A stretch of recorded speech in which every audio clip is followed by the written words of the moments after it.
Good morning, everyone. Thank you for joining us. My name is Danielle Ragib, and I'm a training and technical assistant specialist with CARS on the Mobile Crisis Medi-Cal Services Benefit and with the MTAC project, the Medi-Cal Mobile Crisis Services Training and Technical Assistance Center. Thank you for joining us today. Really excited to be here with you all. Today we have supplemental training, community partnership and coordination strategies with our partners at HMA.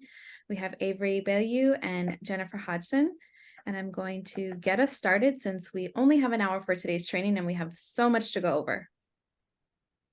So we are here today providing a supplemental training for the Mobile Crisis Services Benefit. And as you all know, mobile crisis services are now intended to provide rapid response, individual assessment, and community-based crisis stabilization to Medi-Cal beneficiaries experiencing a behavioral health crisis.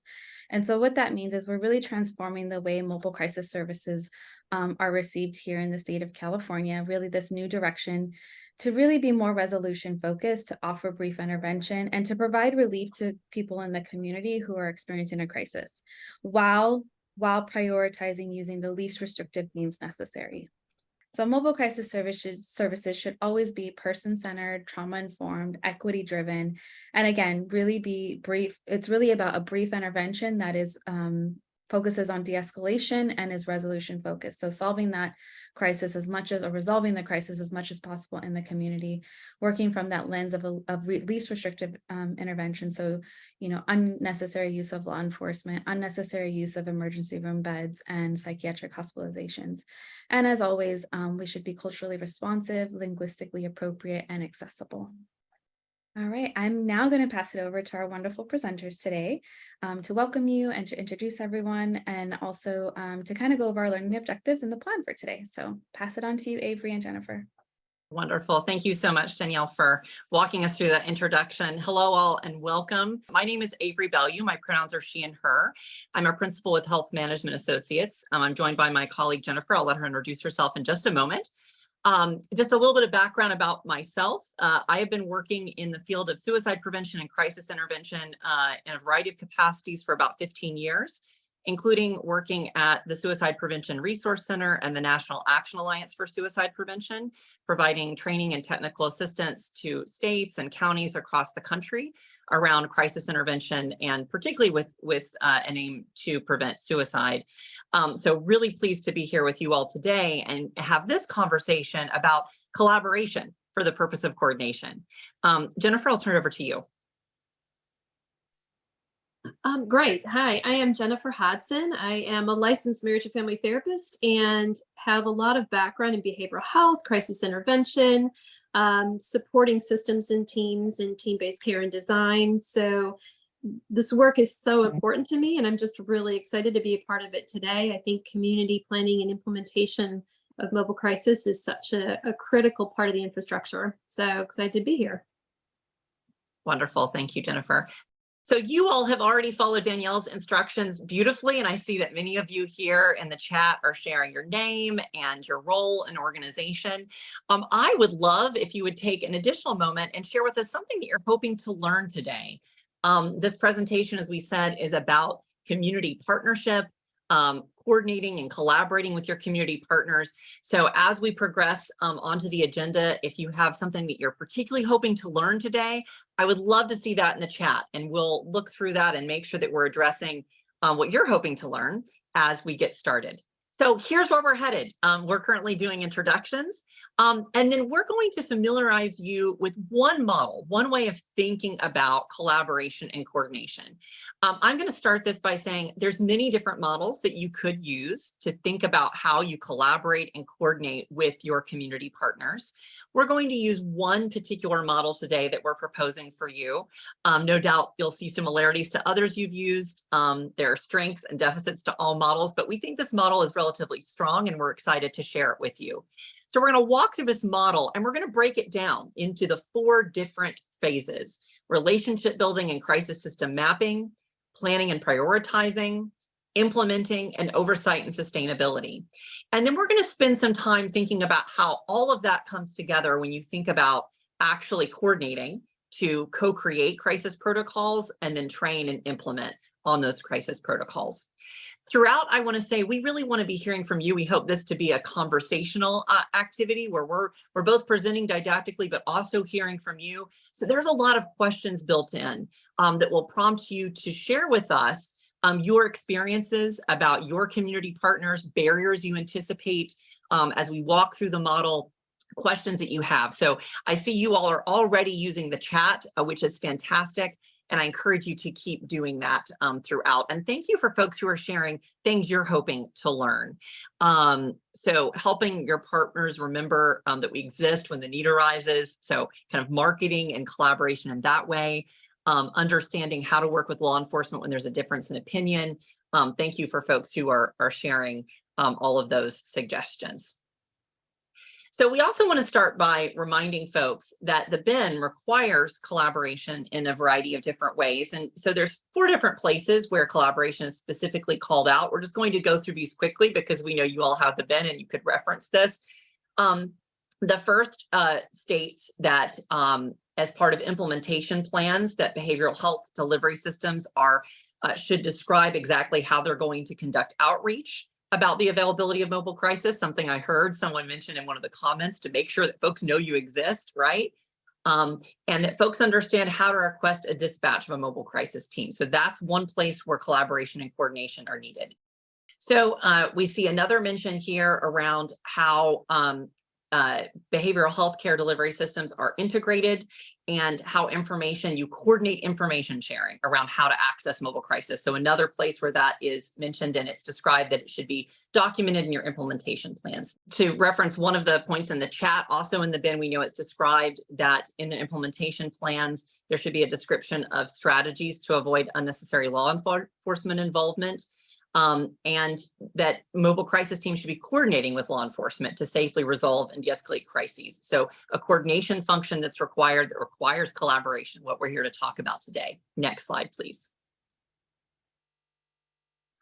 And again, another description of coordination, which is one of the things we're talking about, how to coordinate with the Family Urgent Response System, with regional centers, with dispatch, how to collaborate and conduct outreach to schools. One of the things that we're going to be talking about as well. And specifically in the BIN, it gives some suggestions like attending school health fairs to provide information, serving as a resource for school counselors and resource officers.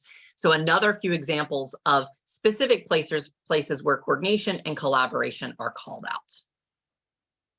Okay, so now that we have that background about the why are we here? We're here because partially the BIN describes that this is something we all need to be doing. We know that this is crucial to our success. So here's what we're hoping to learn today. Here are our learning objectives. We're going to describe the primary goals of collaboration and coordination, and we're going to break that up a little bit and talk about how collaboration and coordination are different. We're going to talk about that systems collaboration model as I described earlier. We're going to dive deep into the 4 phases of that collaboration model so that you walk away with a really solid tool of one way to collaborate and coordinate with partners. We're going to talk about how these collaborations kind of in an overarching way should be culturally responsive and how they should be deeply embedded in your approach that is trauma informed.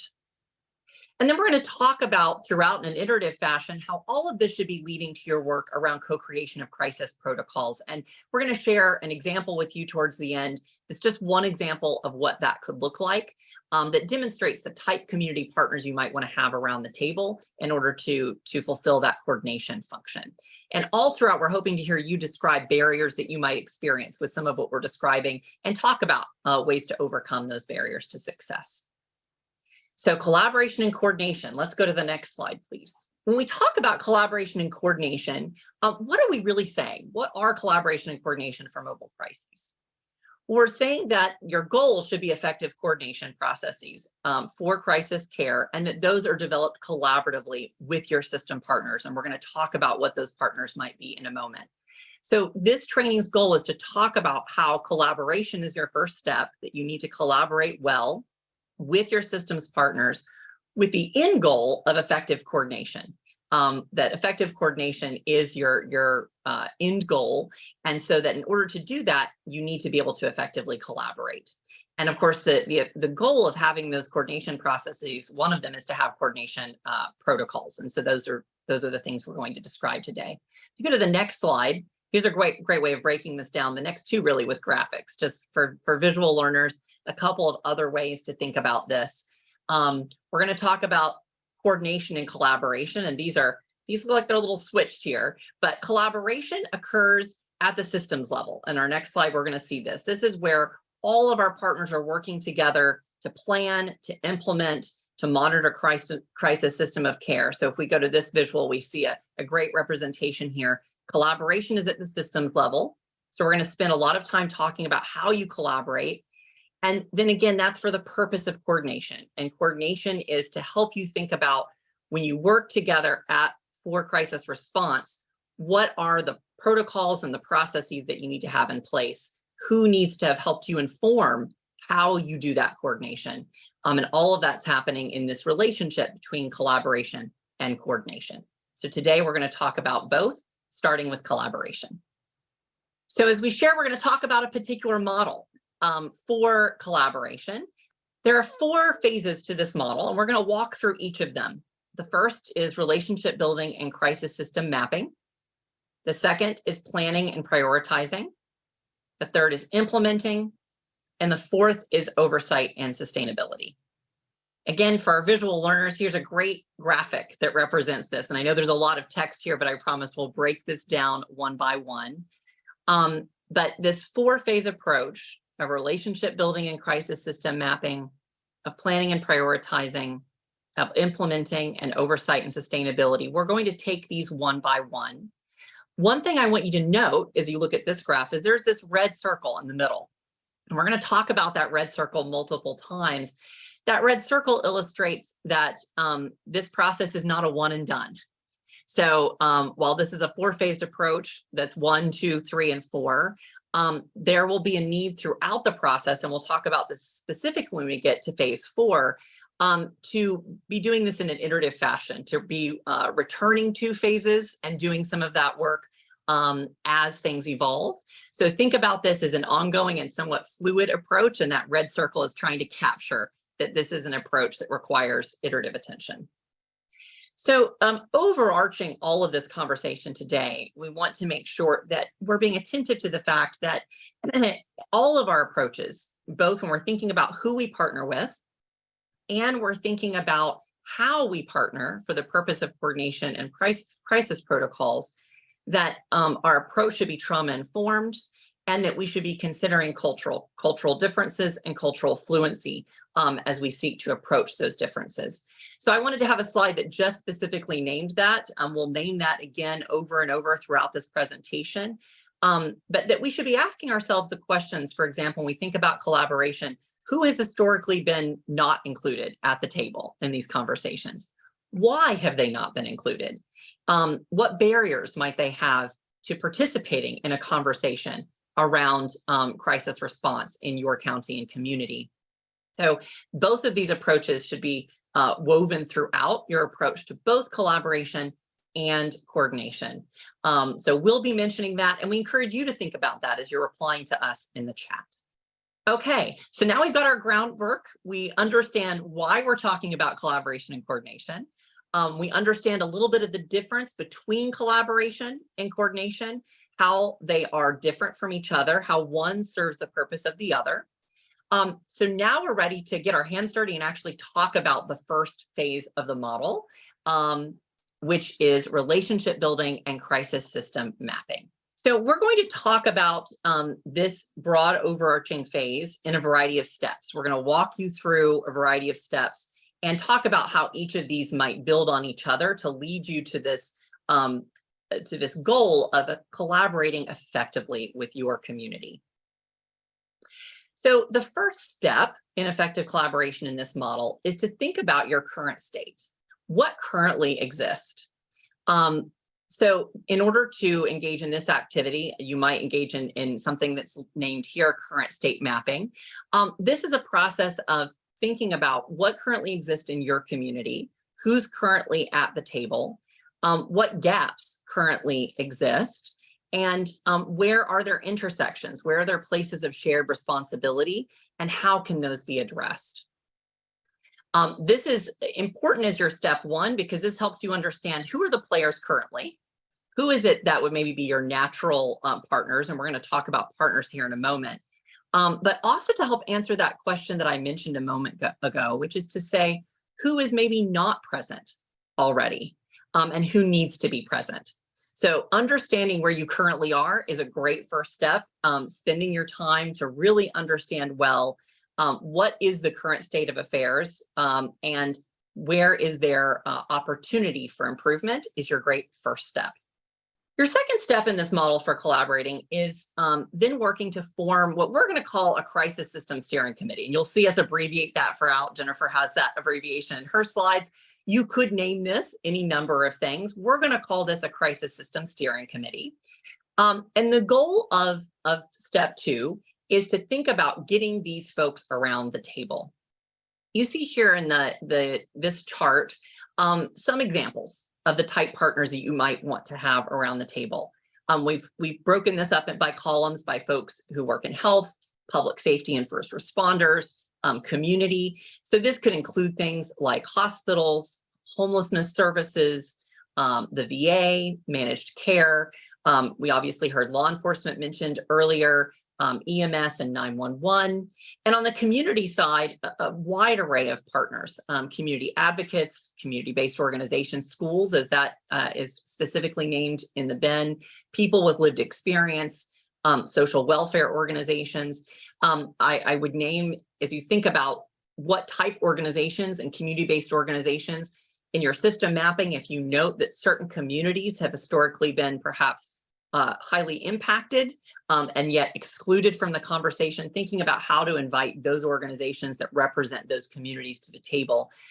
This is what step 2 is all about, understanding who needs to really be collaborated with for you to really effectively coordinate. I'd love to hear from you all in the chat as you look at this list.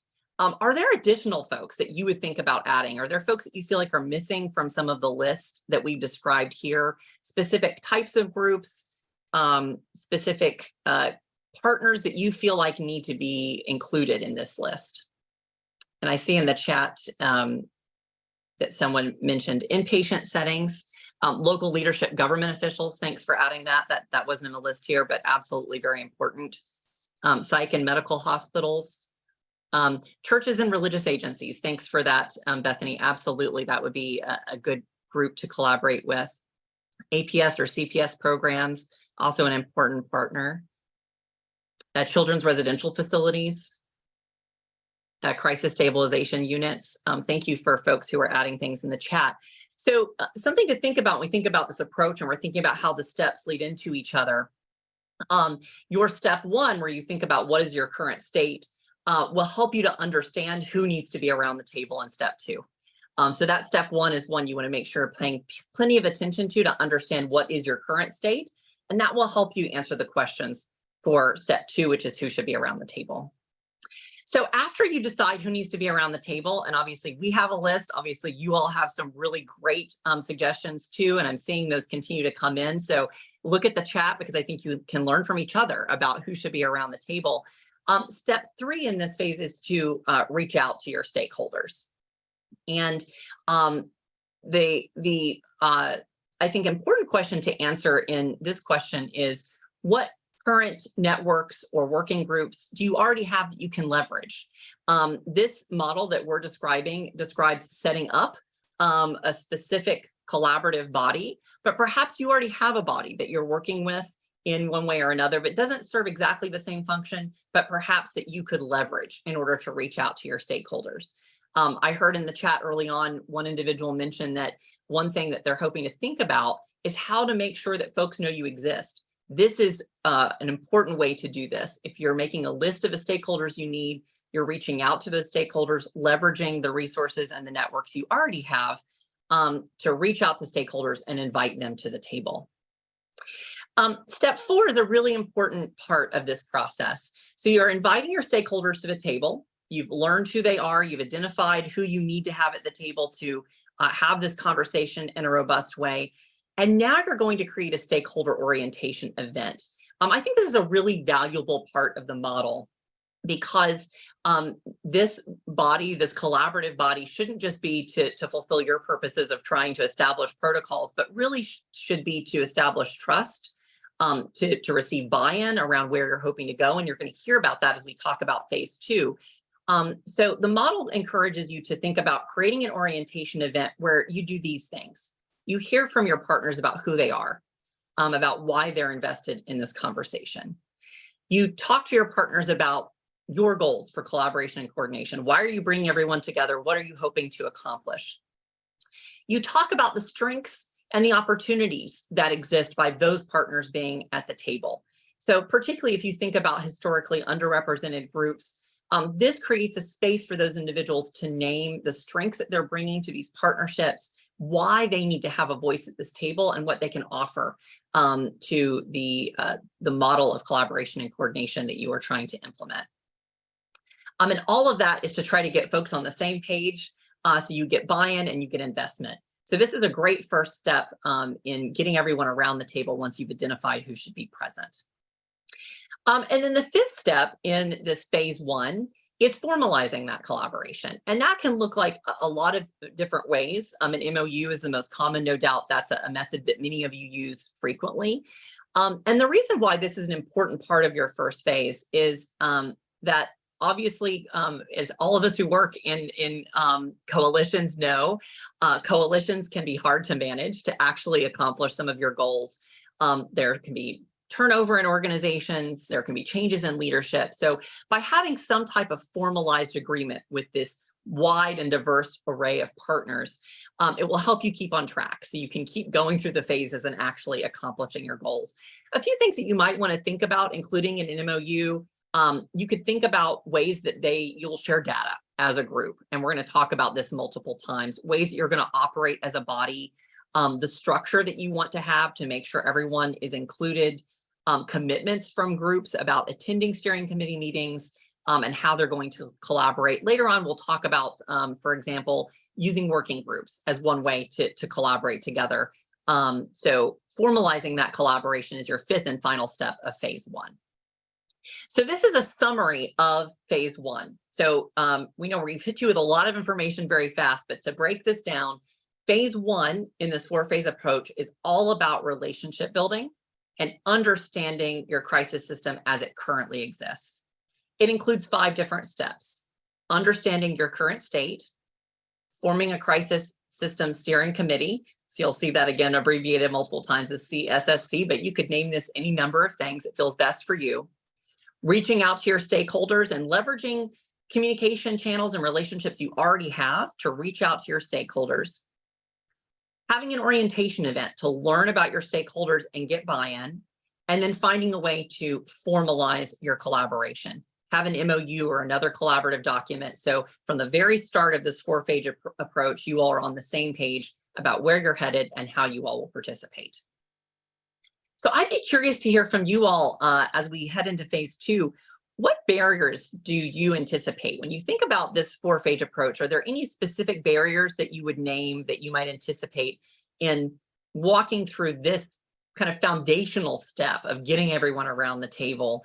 Are there particular challenges that you're anticipating? Would love to see folks list that in the chat. And also, I just want to express thanks for folks who continue to add ideas about who needs to be around the table. A lot of great ideas here. So certainly excellent for folks to look at the chat, and we can learn from each other about who you might want around the table in your community.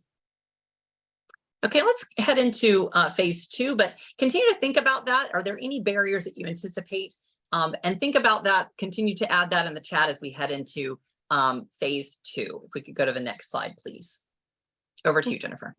Thank you so much. Well, we're taking you through these phases one by one, and really excited about phase 2 because you've done all this hard work in the beginning in phase 1 to develop a great robust list for each of your counties of the important stakeholders, and really beginning to think about, I loved, Avery, what you said about who hasn't historically been at the table and needs to be. You know, where are those parts of our community where we're oftentimes needing to work more on building those trusting relationships and bringing them in at the ground level is going to be really critical to phase 2, which is planning and prioritizing. So we'll move to the next slide. We just want to take you back to the system collaboration model just to show you again where these build off of each other. So in this second phase is really where you're gathering your stakeholder groups and you're looking at what are the needs and the preferences in our county. We can certainly learn from other counties, but applying it in our county, we may have different dominant languages, different groups, different age distributions, different geographic challenges, different stakeholders. We may not have as a robust list as some of the other counties. So when we bring these people together, really looking at an action plan that's going to be community centered. And then developing protocols for how we're going to move forward. And this will affect your timeline, as well as kind of, your circle back to figure out, okay, who are we missing at the table? And then as Avery talked about, this is a continuous process where we implement, we look at the oversight, the outcome data, and then we move back into relationship building because we have to continuously nurture each of these phases. So in this next phase, the work again is going to really focus on getting a shared future state vision. So thinking about what do we want to do? What is our mission statement and putting it on a piece of paper. So whether, the goal of this is to improve the health and well-being of individuals who are experiencing a behavioral health crisis. So every decision that we make, we look back to that statement and we think about, is what we're doing impacting that in a positive way? Are we making the difference that we're trying to make? And so this is really the huge part of planning and prioritizing that we really want to stress with you today. So we put this on the piece of paper, we develop protocols for what's going to happen, especially at point of crisis response. And so what supports and services and partners need to be there, and how are we going to help the interoperability components of working together? So these are just some of the things that you'll be engaging in your planning and prioritization discussions. So how are we going to coordinate at the point of the call, text, or chat? How are we going to coordinate at the point of crisis response? What kind of training do we need to engage our stakeholders in to be able to really make this an important service for our community? How are we going to share information both at real time and then system level information on outcomes, efficiencies, and where we can strengthen what we're doing as a community? And then technology, this is going to be a huge one. So how are we going to share information, set up the dashboards, make sure our teams have the necessary technology that they need to be able to do the assessments, to communicate with the resources? What are we going to do when we have our teams out in pretty remote areas? Want to make sure that they're safe as well as they're able to have access to broadband or things that, for telehealth, if the component of your delivery system is going to be telehealth, how are we going to be able to get out into the communities where that might be more challenged? So that's where the planning and prioritization comes in each county. It might be just a little bit different, but you'll be able to form an agenda that's unique to you. And Jennifer, if I could add one thing on this slide, one of the recommendations in the model, which I think is really valuable at this phase, in phase 1, we did a current state mapping, right? So what currently exists. And on this slide, you see the suggestion to envision a future state. And so the activity that you could do to do what Jennifer is describing is to facilitate a session to have all of your community partners in this coalition describe what it would look like to have a crisis system response that would be ideal. What would be the best and optimum crisis system response? Create that vision, co-create that vision together, and then that will guide your next sections, which Jennifer is going to lead us to, of what type of protocols do we need. But you're going to begin by thinking about where do you want to end up, and then you can work backwards from that future state vision. Absolutely. Excellent point. Part of what we want to acknowledge too, and I'm so glad that we put the cross-cutting slide in at the beginning, is that looking at each community is also acknowledging the historical trauma that the community may have experienced and has experienced. And so, what do we need to consider as we're putting this together? We're thinking about the future. We're thinking about what we're going to be doing for our communities. And then how are we going to honor the power dynamic that's at play, the trust that needs to be built up in the system? These are all really important things to discuss with these groups as you're thinking about key strategies for moving forward and for the future. So how are we going to create, the right help at the right place at the right time for the right responder, and sharing information? So this is another key part of this too, is how are we going to best share information between 911 and the crisis lines, including 988? How are we going to resolve interoperability so that we can make sure, we have the right person at the response at the right time? And we know time is of the essence when these calls come in, and that there's no wrong door. So how are we going to seamlessly transfer people from one crisis service to another, if it's a medical issue or if it's a behavioral health issue, so that we don't lose valuable time, where we can intervene and get the support out to the people that they need it where they need it the most. Also, counties should really consider working to better understand how they're assessing calls for risk. Is it that the call can better be managed by another crisis responder? And then how to do those warm transfers as well to the other partner. So these are all part of the things that you will be working through in these phases, and can do some really neat training around this, which we'll get to at the future slide.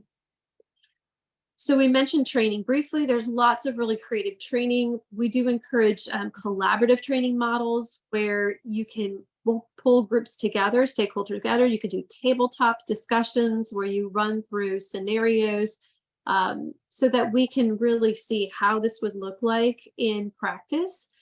So this information sharing is really a critical part of this. So as we're moving our community members through the crisis response system, how is that information being shared from one to the other, so that we can track trends, we can look at performance of the system, and most importantly, those first responders have that case level information that they need. So the training and the information sharing that we will do through this part of the phase is really critical. People feel very comfortable in how they're going to be able to move people through the system, how they're going to share information and get what they need. And the importance of this planning phase, and we really can't stress this enough, is information sharing is one example of how these established agreements that Avery was talking about earlier, really allow for that smoother information sharing on the case level when a crisis is underway. So all this infrastructure work that you're putting together really does help for a much smoother level of care during the first response. Technology planning is another critical part of this. We said earlier the interoperability. So how do our systems communicate and talk to each other at the case and the systems level? Real-time, activity and availability of the call center, the mobile, and the crisis stabilization services, so that they're getting this information in real time. Dashboards are extremely valuable because they can show key system performance. So this is really critical and important for our teams as well. And then client outcomes. So this is really what we want to see at that macro level. When we do heat mapping around the calls, how are response times going, or referrals? Are we getting into parts of the community that historically have not been calling, and now we're seeing more calls, which is great. Recidivism, people return rates to the call system. Are we seeing more use of mobile crisis teams, less use of law enforcement, hospitalization? So these client outcomes are really, really critical for us to be tracking, to know that we're moving the right direction. If we're not, that's valuable information to turn back in to the stakeholder groups. Transporting is another big one that a lot of counties have to resolve at their level. It can be very complex. Either there's not enough transportation, or the timing of transportation, the ability to get out into some of the remote areas. That's where telehealth can be helpful, but sometimes we have to be able to honor that complexity that the different transportation partners we have to bring to stakeholders to the table and how they're going to help us to address the needs when transportation is required. And how this affects crisis protocols, length of time to respond, safety mechanisms, transportation of people who may have disabilities that they need extra assistance and support. So again, this is important to discuss, and we'll discuss this more in the implementation component as well. So phase 3, so phase 2, again, was the planning and prioritization. Phase 3 is where we really focus as our collective on implementation. So the next slide. So just to remind you again that this is what the full model looks like. So we're in that shaded area off to the lower right quadrant. We're communicating new protocols. We're providing that training for law enforcement, mobile crisis, and other stakeholder groups. We're rehearsing new approaches. So doing dry runs, practicing doing these so that when we do actually execute them, they're smooth, and then launching those new protocols. We will, in the implementation phase, be publishing and training. So making sure things are in writing, widely distributed, and that the stakeholder groups are able to come together so that we can train on these protocols. So they have the skills and the knowledge, and that cross training that needs to happen as well. So if we train in silos, that makes it very difficult for our teams to then know how to interact with each other in real time. So really having those cross training opportunities are critical. And then launching those protocols that we've established when we've worked through all of those kinks. And we make sure people at least have a good sense of how it could function, even if we have to make adaptations as we go. All right, phase 4, turn it back over to Avery. Awesome. Thank you, Jennifer. So we know we're walking you through these phases relatively quickly. Again, you are going to get the slides so you can look at the recommendations in each of these. Let's go to the next slide. So we're going to look at the model again. You're going to be really familiar with this by the end of the presentation. So now we're in that lower left quadrant, which is about oversight and sustainability. So I'm just going to walk us around again because this is the final phase. So in phase 1, you've built those relationships. You've done a current state mapping to understand what currently exists. You've invited all your partners to come around the table. You've created a coalition, which you've named appropriate for your community.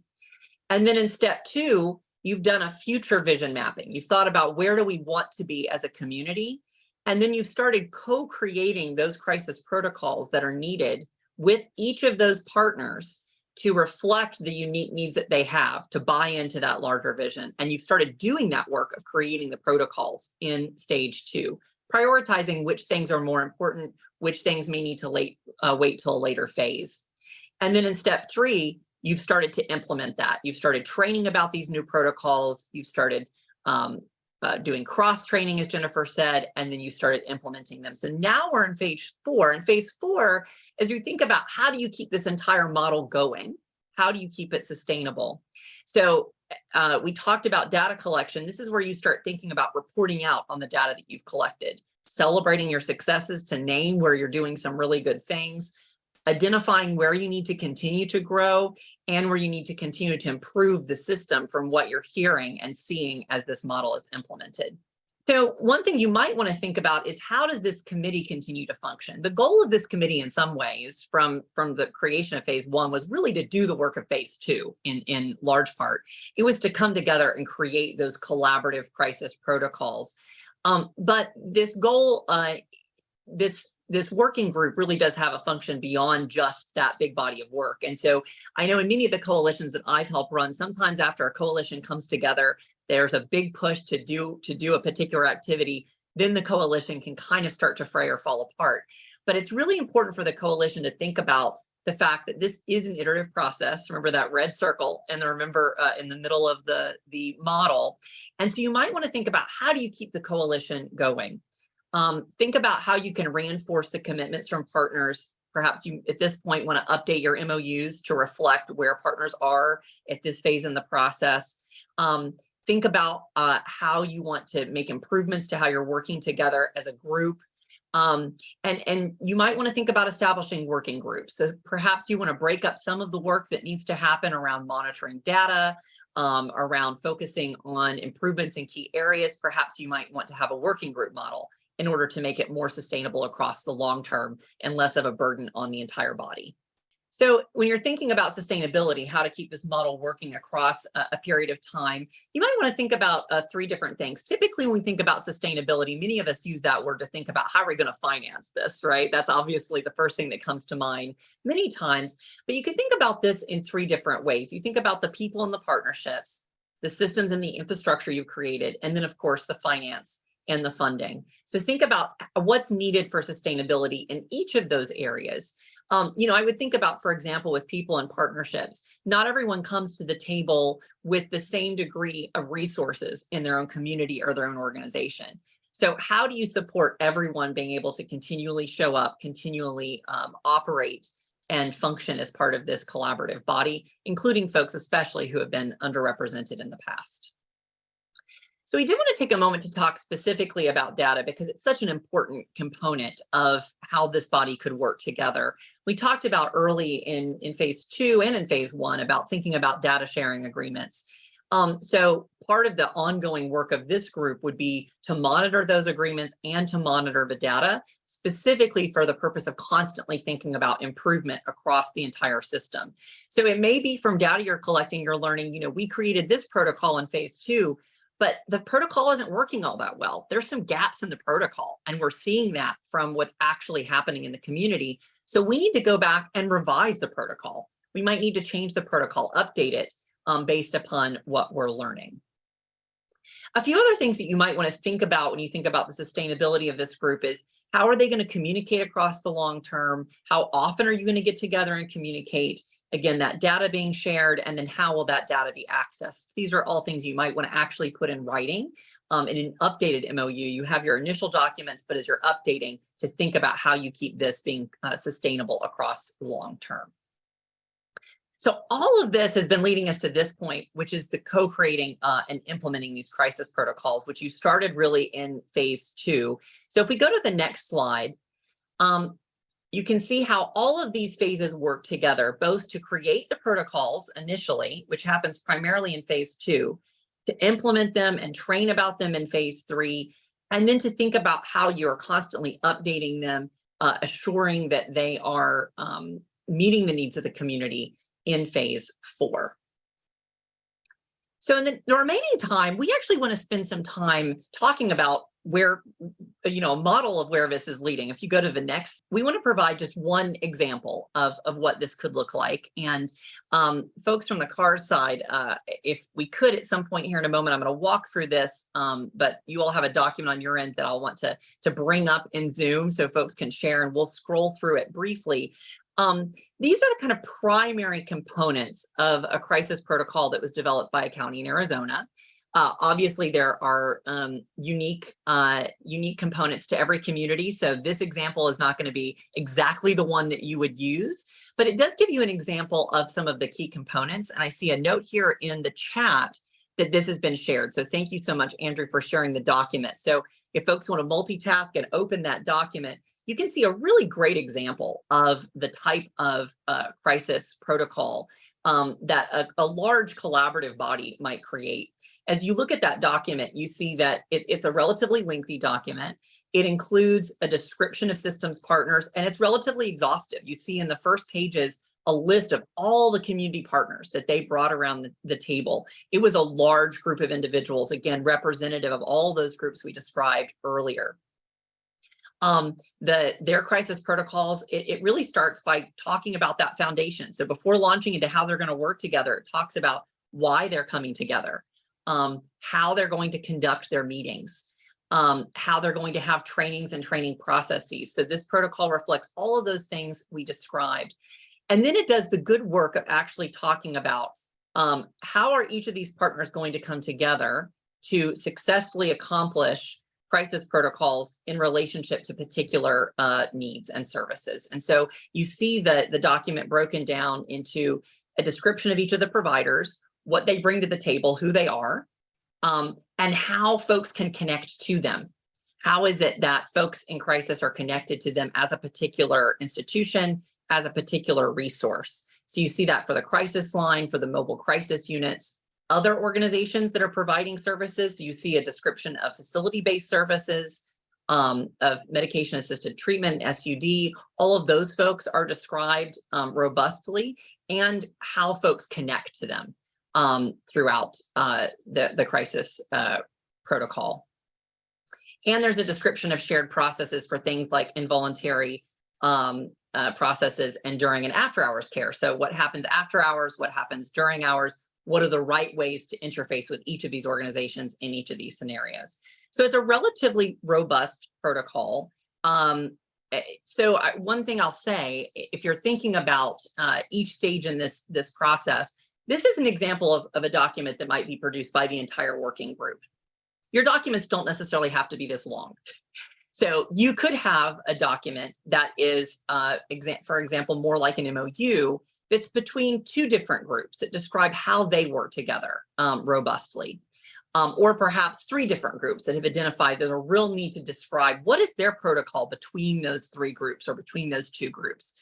So there's multiple ways that you can do this. This is, I think, a great example because it demonstrates the type of document that might be produced by an entire group, by an entire robust committee like the one that we've described. But there's multiple iterations of how a group might decide to come together and create a protocol that reflects their good work together. So I want to pause here for just a moment and pop into the chat and ask if folks have thoughts about this model as you're bringing it up on your screen. If we want to go to the next slide, there's a few questions here for us to consider as a group. So you think about these protocols and you think about the model at large. Are there barriers that you anticipate to building protocols together, to putting these things down on paper, to getting the community together, or anything particularly about creating this type of document? Are there any barriers that you're anticipating? And what are some ways that you could overcome those challenges, or maybe you have overcome those challenges in similar work in the past? I'd love to hear from folks in the chat and do some sharing with each other about strategies. Obviously, creating something like this can be a really significant lift, and we've flown through it really fast, but there's a lot of moving parts here. So are there particular barriers that you would name? Sharing of private health information, high staff turnover.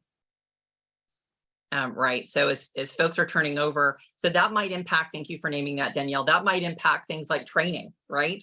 Because this is not a one and done. If you're having high staff turnover, you're going to have to be continually training to make sure everyone's on the same page with the protocols.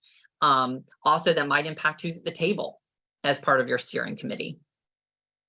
Trust would definitely be something to call out. And I think phase one in this model really tries to be attentive to building that trust. But that really is important to stress. Thank you. Lack of continuity of care, right? So some of these systems right now are very fragmented. And this model, the goal of this model is to try to help you wrap your arms around that and think about how do you come together to create that continuity of care, right? And creating those shared protocols can be a way to do that. But certainly the system is not built that way currently. Time, right? This all takes time. So thank you, Ashley, for naming that, right? That's one of the biggest barriers, is just having enough time for folks to take out of the work they're doing to do this planning, right? Outdated technology. Thanks for sharing that, Erin. We did talk about technology a lot. And so clearly some of what we described would be the ideal, right? Around use of technology, and there might not be access to that technology throughout. Resistance from community partners. Thanks for sharing that, Allison. So certainly that kind of phase one, spending a lot of time there around getting folks around the table, spending a lot of time working with them to build trust and making sure that the vision you create isn't just yours, but also theirs, could be one solution for that, but that's certainly important to name. Thank you, Jacob, for noting that this seems very healthcare centric. There could be a need to be softened to get law enforcement buy-in. So we know per the BIN, of course, as the BIN describes, that one of the goals of this process is to reduce the involvement of law enforcement in mobile crisis response. And that is going to require collaboration and coordination with law enforcement. You're absolutely right. And they're an important partner around the table. So thinking about how you have their voice there is important. Patricia mentioned staff burnout, constantly helping train new staff when you're not fully staffed yourself. These are all really, really important things to consider. So I want to pivot now in the next few months to our second question, which is, what's your next step? As you think about where you are right now, we've named some barriers. We've talked about some ways to overcome them, and would love to, if you all have suggestions around how to overcome some of these barriers. There's a lot of experts in this room today, so would love to hear your comments too in the chat around how to overcome the barriers that your colleagues are mentioning. But what would you say is one next step? What is the step that you're going to take? Would love to see some reflections on things that you might do next in the chat as you think about this 4-phase approach. And as you're chatting that, we're going to go to our next slide. So we want to summarize quickly where we've been. We know we've shared a lot of information really fast.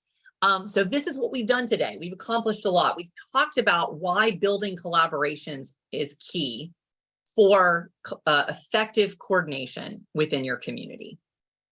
We've talked about one tool, which is this systems collaboration model, one way to think about how to do this.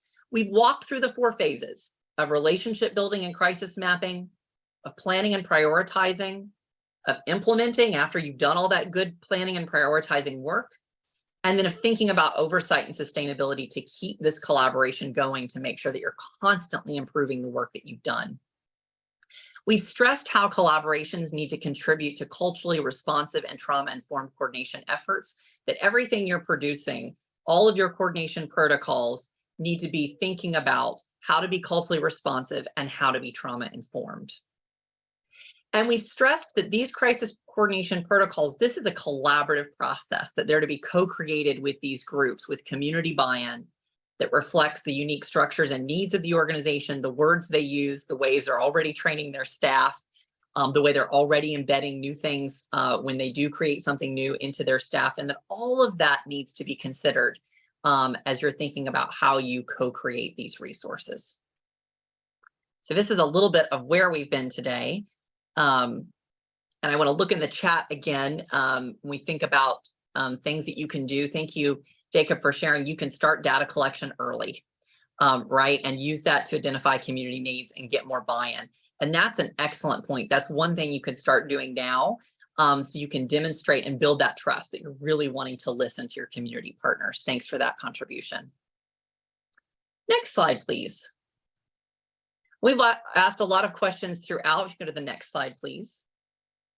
But we'd love to just close out by hearing something that you feel like you're taking away from this presentation. We already asked the question about next steps, but if you have a next step that you particularly want to take, something that you feel like you're doing, data collection was a great example. But what is it you're carrying out of this hour that we've spent together talking about this 4-phase approach? If you could name 1 or 2 things that you're carrying away, what is it that you're going to take away from this training? I'm going to look in the chat here for folks' responses and give you just a moment to reply. And while we're waiting on folks to reply about things that you've learned and steps that you plan to take, we'll just close out. I know we're right towards the end by sharing that, of course, this deck will be shared with you. And if you go to the next slide, there's a couple references here for you, including a couple tools from SAMHSA that you might reference. That also includes other models in addition to the one that we've proposed for you. There's a lot of different ways to think about collaboration, but hopefully you'll find this tool useful. If we go to the last slide, I know that we're at time, so I want to say thank you so much. Thank you, Jennifer, for this co-presenting with me. Thank you so much for spending time having this conversation about how to effectively collaborate and coordinate within your community.